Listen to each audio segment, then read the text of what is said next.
Hey guys, SFD Golfer here, and today I'm making a video on why and how I putt off ding in World Golf Tour. Now, there's a debate in the World Golf Tour community about putting off ding or on ding, and I would venture to say most professional World Golf Tour players putt on ding. However, for me, even as a tour legend, I find it the easiest to putt off ding. Now, when I putt off ding, what I mean is I'm almost always leaving the marker right here on the hole and then just aiming based off of where I missed the meter left or right of the ding. So I was reading the forums or comments or something a little while ago, and I really like how someone was talking about how you only have to hit it accurately on one thing, putting off ding, instead of two putting on ding. But I look at it as 2 off ding and 3 on ding. And what I mean is when you're putting on ding, you have to aim correctly on where you move your marker. You have to also get your distance right, and you have to always hit it right on the ding. However, when you're putting off ding, you can leave it on the hole, so it's always aimed on the hole, and all you have to do is just get your distance right and miss it left or right of the ding the correct amount. You don't have to worry with moving the marker and adding a third element in, which is why I find it easier. Now, so pretty much putting off ding just means you're missing it left or right of the ding to make it turn which way you want it to. Now, these dots on the green tell you how fast and which way the putt will turn. As you can see, they're going right to left and decently fast, so it will turn right to left. And you want to base how far left or right you miss the ding based off of how fast the dots are going. So if they're moving pretty slow, you want to hit it closer to the ding, and the faster they're moving, the farther away from the ding you want to hit it. And one other thing you want to keep in mind is the farther you miss it from the ding, the shorter the putt will go. So if the putt is turning a lot, you'll want to put more power on it, as you're missing it farther off the ding than you would on a straighter putt where you're missing it closer to the ding. It'll go closer to the actual distance you put.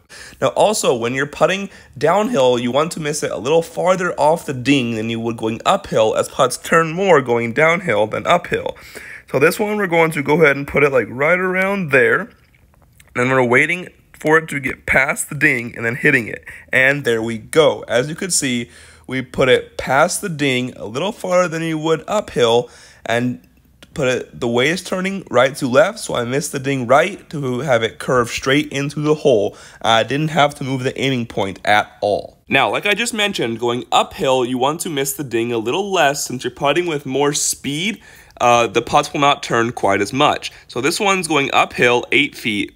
Severely uphill though, so we'll go right around here, and then it's kind of just more a deal of powering it in. See, I did not miss it very far left, and it still went in since it did not turn very much, since it had more momentum or just not as much time to turn going uphill as it would have going downhill. So it's kind of just a little closer to the ding. Even if the dots are kind of fast, just miss it closer to the ding than you would downhill. Now, putting off ding does decrease in accuracy and helpfulness the faster green speeds you get. So with championship greens, it's sometimes difficult to putt off ding because you don't have enough speed, and on certain putts, because you don't have enough speed and to keep the ball up, it's going to want to die quickly the direction it's turning. So for example, this putt right here is 17 feet. So if we're using our 2/3 method or so for championship greens, you want around 11, 12 on this, -4, around 7.5, 8 feet of power on this. So we put around 8 feet on this. I'm going to show you how tough it is. I'm going to miss this as far right as I can on the ding, and you'll see it just dies. So certain putts putting championship off ding, you're going to still have to move the marker. However, there are certain putts, like for example, this putt on championship greens here, you want a third, like around 3, right around 3.5, 4, right? You can just power this one in, put it here, simply miss it just right of the ding, straight in the hole. So if it's really turning on championship greens, you may have to move the mark. I'm going to go ahead and just try this again with moving the mark. However, let's see, you want right around 9 on this one. However, still there are a lot of putts on championship greens where you can still go ahead and putt off ding, as I will show you now. For example, putting uphill off ding on championship greens still usually works. This one's 10.5, so you want 7 plus 9, right around 16 feet really on this one. So if we put 16 feet on this one and miss it just right of the ding, this should get pretty close. I missed it too far right. Or not.